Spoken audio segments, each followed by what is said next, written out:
and so that it can have a full outer shell underneath it. Okay, so explain why, in terms of electrolyte structure, why elements in group 1 are more reactive than elements in group 0. Because so things are only reactive in order to get a full outer shell. If they have a full outer shell, why the hell will they need to be reactive? It's like going to work when you're a millionaire. There's no point. So then what's going to be happening is group 1 and group 1 is more reactive because so group 0 is less reactive because it has a full outer shell.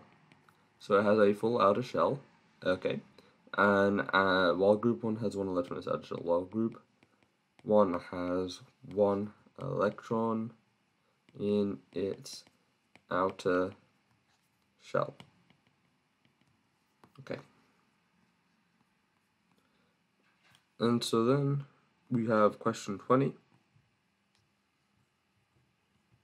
Question 20, the diagrams show that the electrolysis of copper sulfate solution is CuSO4. In both experiments, copper is deposited at the cathode. Describe the difference between the electrolysis of copper sulfate solution using inert graphite electrodes and non-inert copper electrodes. Okay, so you have inert graphite electrodes and non-inert copper electrodes. Okay, so what is the differences between these two things? Now, inert means that they can basically, non-inert means that they are not away from the reaction. So inert means it does not participate in the reaction. Non-inert means it will participate in the reaction. I know, very convoluted way of saying it likes to meddle in the fight. So what's going to be happening in non-inert, for example, non-inert electrons are copper and they're in a copper sulfate solution.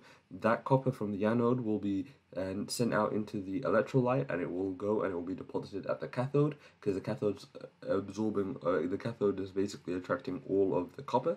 And so then the cathode is going to have a big mass of copper. While non-inert graphite electrodes wouldn't do that, you'd have the normal reaction where you'd see a bunch of copper on the cathode, and then still the anode in its normal shape, and it's going to have things that attract to the anode at the anode. And so that's the main difference between them. If I'm going to write an answer, what I'd say is copper anode is decreased in mass. Graphite anode does not decrease in mass. Does that make sense? Perfect. So then, question number. A student is investigating the electrolysis of the sodium chloride solution. Hydrogen gas is formed at the cathode. Write the balanced half equation for this reaction. Use E- to represent the electrode. So whenever it's something that's a balanced half equation, remember, when anything's ever going to be impacting hydrogen gas, it will always be 2H plus, because remember, it's not ionic, it's half. So it's what? How does the electron react with the atom?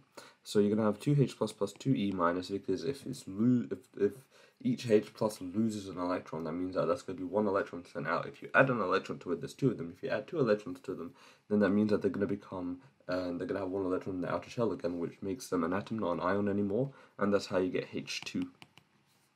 If it was helium, it would be He. Okay.